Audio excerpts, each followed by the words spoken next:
Hello. मैं research analyst Gaurav Sharma आज आप लोगों के साथ शेयर करके चलूंगा मेरी वो ऑब्जर्वेशन जिन्हें मैंने मार्केट के अंदर ऑब्जर्व किया। और इसके अलावा मैं आपको अपने 7 पोर्टफोलियोज की परफॉर्मेंस के बारे में भी बताने की ज़रूर कोशिश करूंगा, क्योंकि जिस समय पर मार्केट चलती है तो हम सभी लोग चले जाते हैं आप लोगों को बताने के लिए कि बुलिश मार्केट में हमारे भी स्टॉक्स बुलिश हैं, हमारे भी पोर्टफोलियोज बुलिश हैं। पर उस समय पर जिस समय पर मार्केट नीचे गिर रही होती है उस समय पर किसी को हम ढूंढते हैं जो आकर हमसे बात कर सके और अपनी ऑब्जर्वेशंस और सही इंफॉर्मेशन हमारे साथ शेयर कर सकता हो। तो मेरी कोशिश इस वीडियो के अंदर आपके साथ केवल इंफॉर्मेशन शेयर करने की होगी। उस इंफॉर्मेशन का आप क्या इस्तेमाल करते हैं ये आप पर और आपके इन्वेस्टमेंट एडवाइजर के डिस्कशन पर डिपेंड करेगा। मैं एक रिसर्च एनालिस्ट हूं, मैं एक इन्वेस्टमेंट एडवाइजर नहीं हूं। तो यहां अगर आप देखकर चलेंगे तो मार्केट के अंदर 1000 पॉइंट से भी ज़्यादा देश की टॉप 50 कंपनियों के इंडेक्स निफ्टी के अंदर करेक्शन आ चुका है। और 1500 पॉइंट से भी ज़्यादा, बल्कि उससे भी ज़्यादा अगर आप देखकर चलेंगे तो जो बैंकिंग स्टॉक्स हैं उनके अंदर एक करेक्शन आ चुका है। पीएसयू बैंक्स ने कल एक ही दिन के अंदर 6% की करेक्शन हमें दिखाई है।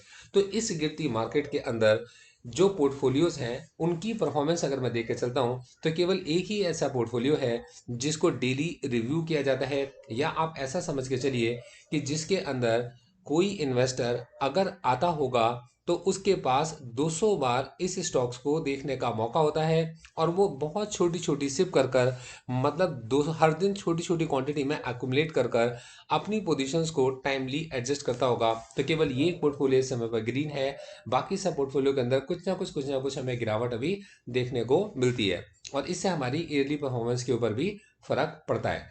तो ये सब कुछ कंप्यूटर से सिस्टम जनरेटेड है, इसको कोई भी नहीं चेंज कर सकता। अब मैं यहाँ पर आपको आगे लेके चलना चाहूँगा कि इस गिरते मार्केट के अंदर क्या सच में खरीदने की कोई जगह बनती है, और क्या हमें स्टॉक्स के अंदर अभी भी निवेश करना चाहिए। तो इस डिस्कशन को जाने से पहले हमें ये देखना चाहिए कि इस समय पर जो बड़े इन्वेस्टर्स हैं जिनकी एक बड़ी होल्डिंग होती है वो इस समय पर क्या कर रहे होंगे। तो यहाँ अगर मैं आपको कल का एफ आई डी का डेटा दिखाता हूँ जो एनएससी की वेबसाइट के ऊपर अवेलेबल है। तो कल मार्केट के अंदर एक बहुत बड़ी करेक्शन थी और मार्केट में हर तरीके की नेगेटिव न्यूज़ भी थी, और मार्केट को ये नहीं पता था कि मार्केट को किस डायरेक्शन में जाना है। तो एक ही डायरेक्शन जो थी सबको पता, वो थी ये कि हर राइस के ऊपर मार्केट के अंदर सेलिंग चल रही थी।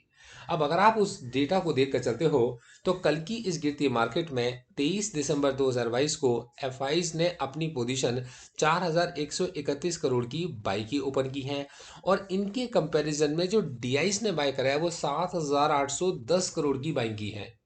तो इस डेटा को जब आप इनकी सेल पोजीशन के साथ में कंपेयर करते हो तो कल डीआईज ने अपनी 4411 करोड़ की पोजीशंस को क्लोज किया और एफआईज ने अपनी 4838 करोड़ की पोजीशंस को क्लोज किया। अगर आप इनके नेट पर जाते हो तो कल के दिन में डीआईज की जो नेट बाइंग निकल कर आती है, मतलब नेट पोजीशन जो वो ओपन करके गए हैं, वो 3398 करोड़ के वर्थ की। और एफआईज इस समय पर कुल 706 करोड़ बेच कर गए। अब ये तो पूरे महीने का ट्रेंड रहा होगा। तो अगर हम इसको जाकर एक महीने के डेटा पर जाकर चेक करते हैं तो ये है एफ का डेटा करोड़ में और डी का डेटा भी करोड़ में। तो मंथ टिल डेट में आप मनी कंट्रोल की वेबसाइट पर जाकर आप इसको चेक कर सकते हो। जो ग्रॉस परचेज एफ ने की है वो 1,24,04,455 करोड़ के आसपास की है। और जो सेलिंग उन्होंने की है वो 1,32,09,25 करोड़ के आसपास की है। मतलब हाई से उन्होंने सेल करना शुरू करा और इस एक महीने के अंदर वो 8,469 करोड़ की सेलिंग कर चुके हैं हाई से, मतलब अपने प्रॉफिट को बुक कर चुके हैं। यहीं अगर आप डीआईस के पास जाएंगे तो डीआईस ने भी अपनी पोजीशन को जिनको क्लोज किया है वो 87,753 करोड़ है। और जिस चीज को पोजीशंस को उन्होंने ओपन किया है वो 1,06,850 करोड़ की ग्रॉस परचेज है। तो आप अगर देखेंगे कि ग्रॉस परचेज डीआईस की और ग्रॉस परचेज अगर आप एफआईज की देखते हो तो एफआईज ने डीआईस से ग्रॉस परचेज में ज़्यादा खरीदा था और एफआईज ने डीआई से ज़्यादा बेचा भी है। तो यहाँ अगर आप सेल पर जाते हो तो ये डीआईस की सेलिंग है और ये एफआईस की सेलिंग है।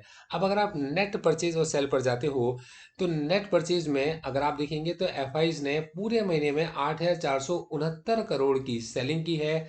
और यहीं इसके रिस्पेक्ट में अगर आप देखेंगे तो इसके डबल से भी ज़्यादा 19,096 करोड़ की नेट परचेज डीआईस कर कर गए हैं। मतलब इस गिरती मार्केट के अंदर किसी ने तो स्टॉक्स को एक्यूमुलेट किया है और ये फिगर एक्यूमुलेट करने वाले की बेचने वाले से थोड़ी सी ज़्यादा है, मतलब डबल से भी ज़्यादा है।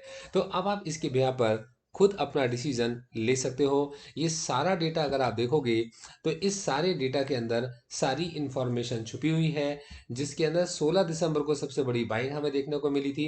ये सारा डेटा आप लोग ज़रूर चेक किया कीजिए। मैं भी इस डेटा को यहाँ जाकर चेक करता रहता हूँ और उसके बिहाफ पर फिर मैं सोचता रहता हूँ कि मुझे क्या करना चाहिए।